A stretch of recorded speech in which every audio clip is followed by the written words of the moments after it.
Welcome to the Heavy Spoilers Show. I'm your host Paul, and you better check yourself before you Rick yourself because the brand new Rick and Morty is now out. Season 6 episode 2 is filled with a lot of Easter eggs, callbacks and hidden details. Throughout this video we're going to be breaking them all down before we talk about our thoughts on the new entry. Without the way, a huge thank you for clicking this. Now let's get into Rick and Morty Season 6 episode 2.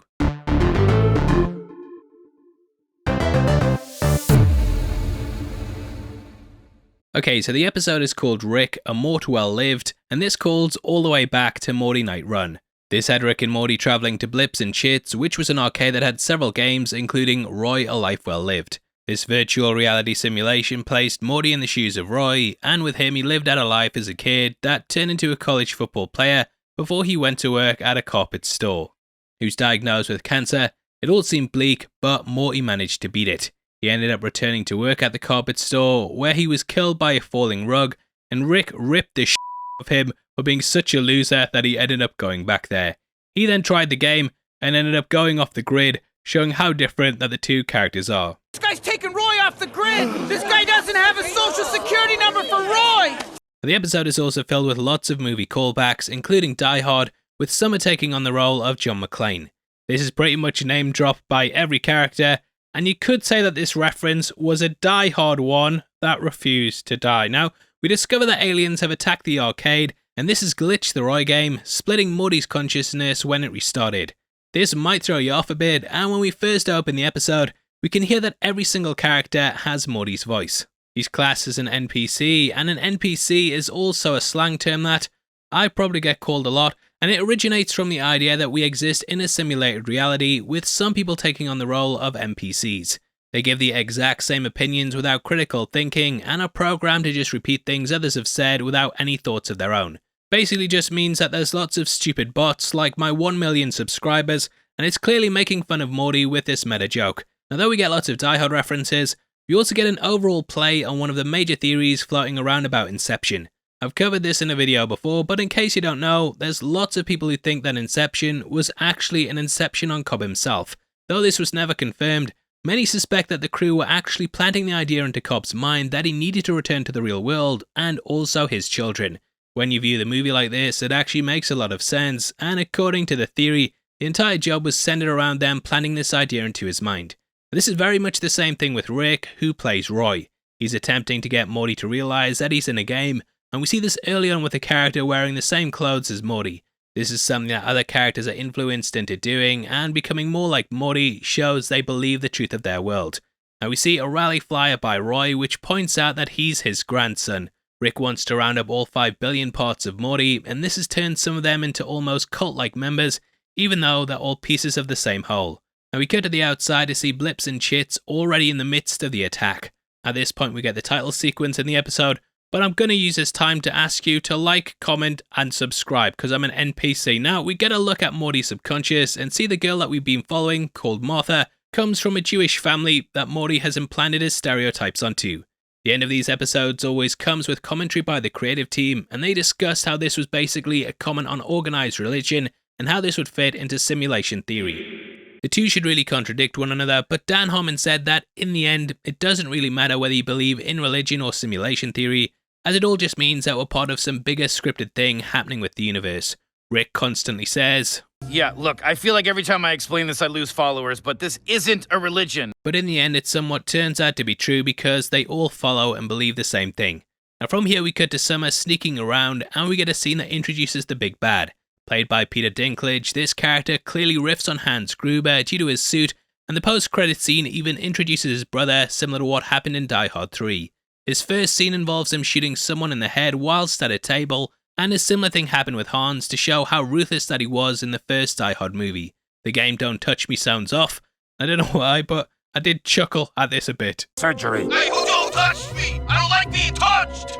Check the hostages. Now the hostages were also a big part of Die Hard as well, and John's wife Holly was of course amongst them. Over with the Mortys, who watches Roy's arrival, also brings a SWAT team with them that wants to arrest them for being a cult. Could be a comment on a number of authorities trying to seize cult grounds, and the one that springs to mind the most with me whenever they do this is David Koresh and also Waco. Koresh claimed to be the final prophet of the Davidian Seventh-day Adventists, and the Waco siege saw a raid by the FBI after several highly serious allegations were levied at the cult. Definitely recommend reading up on it, and I can't go into too many of the details here without getting demonetized, but I feel like it's playing on that, and let me know below if you agree or not. Now we learn the main Marine fought in a generic overseas war, and this is of course commenting on how Morty views the world. He's a little bit racist, but he has a best friend that translated for him, and he finally comes around to the idea that he's Morty after realizing the truth. Summer goes over the edge with one of the aliens, and this explodes into a massive ball of goo. Huge shout out to tvtropes.org for pointing out that this is known in TV and movies as ludicrous gibs, which is when there's an over-the-top explosion of guts and blood. Summer finds a walkie-talkie similar to John McClane, and she also straps her gun over her shoulder like he did in the movie. The first person that Summer kills also has a brother that goes a bit wild, similar to Carl who popped up in that movie. However, here he's called Winslow, which is likely riffing on Carl Winslow, who's played by Reginald VelJohnson. Though Summer hasn't seen the movie, she quickly fits into the role of it, and Han's character goes off on how it's now a stereotype. The film itself also had meta commentary like this, with characters discussing how John thought that he was Roy Rogers, who'd come busting in and save the day. Roy Rogers was the one who coined the phrase yippee-ki-yay, and this of course got taken by McClane, who changed it to yippee-ki-yay motherf***. Summer changes this too. Walkie-talkie die hard, motherfucker. And we cut back to Roy, a life well lived. We see that the world is slowly starting to be infected with this idea, and get flashes of places like Moscow, which has a statue of Morty, what I believe is the Tulum ruins, though it might just be either generic Aztec or Mayan ones, the Taj Mahal, Africa, and a lot more. We also see how the quest has lasted what appears to be decades, due to the fact that Rick is aging up. In Roy, a Life Well Lived, the same thing happened with the character, and over time his appearance became more like this.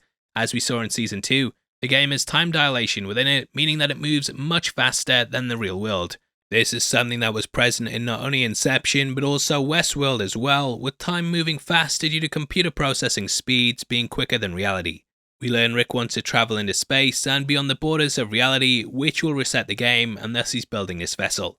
Rick has brought in Martha's father, who's trying to do his almost own Inception and win her back, which I quite liked. Now Martha herself could also be based on bugs from the Matrix Resurrections, and she has the same beauty spot that the character did. The entire cult is almost like the freed minds of that movie, and there's a lot going on with it.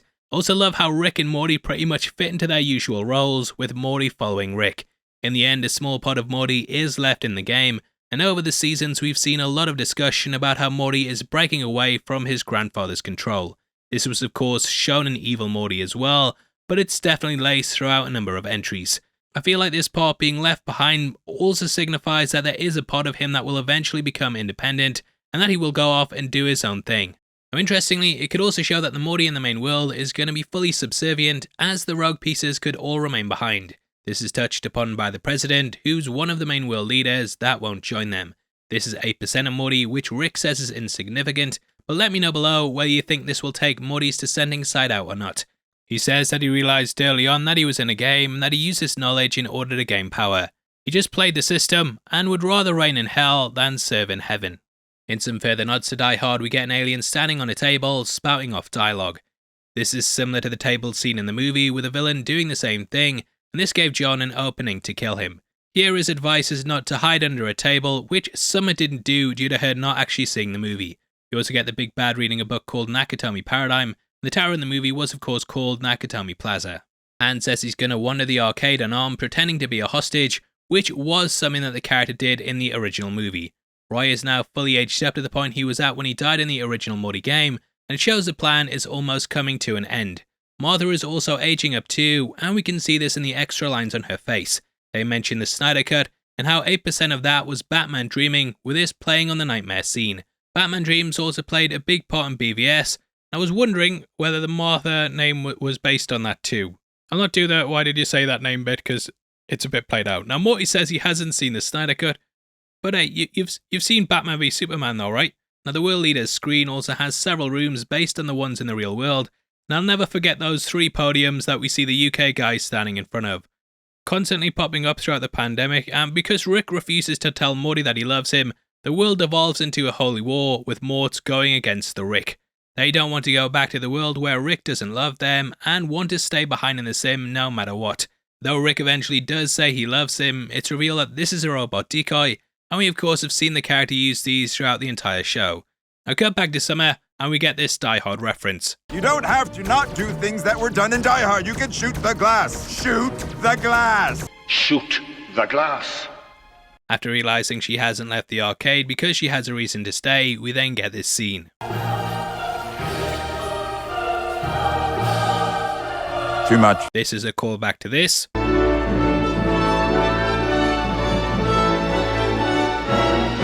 Merry Christmas. And similar how Hans took Holly hostage, he holds the pair at gunpoint. Martha's daughter decides to join Rick, and her father dies longing to be a teenage boy once more, potentially similar to Sato wanting to be a young man. Martha goes back to her grandfather, and she says she'll let her people go.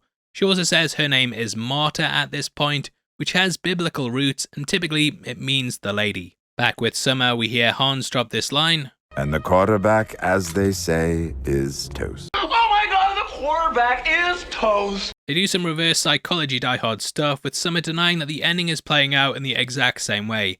However, we get the weird pronunciation of motherfucker, and also the pair laughing together. Summer has taped a gun to her back though, and she pulls it as Rick and Morty leave the game.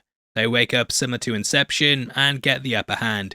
Whereas Cole arrived at the end to once more try and kill John, here Winslow kills Hans like how the real Winslow killed Cole, which kinda changes things up a bit, I guess.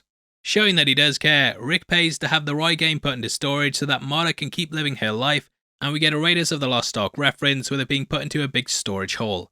The post-credit scene features Hans' brother getting a character to wear a sign, similar to what happened to John at the start of Die Hard 3. No one is attacking him because it's a bit too generic, and the snow base itself might be a reference to either the one from Inception or the airport from Die Hard 2. Anyway, that ends the episode, and I thought this was another banger. I love when the entries go off and do these sort of self-contained, heavily movie-referenced entries, and it's nice building on the right concept, so I did have a lot of fun with it. Obviously, I'd love to hear your thoughts on the episode, so make sure you let me know and comment below. We are running a competition right now and giving away 3 copies of Top Gun Maverick on the 15th of September, and all you have to do to be on the chance of winning is like the video, make sure you subscribe with notifications on, and drop a comment below with your thoughts on the episode. We pick the comments at random at the end of the month, and the winners of the last one are on screen right now, so if that's you, then message me on Twitter at HeavySpoilers. If you want something else to watch, then make sure you check out our breakdown of the first episode, which will be linked on screen right now. If you've seen that, then we've got another video just for you, so yeah, go check out that as well, you NPC. Do not think to question me. I'll see you over there, you take care, peace.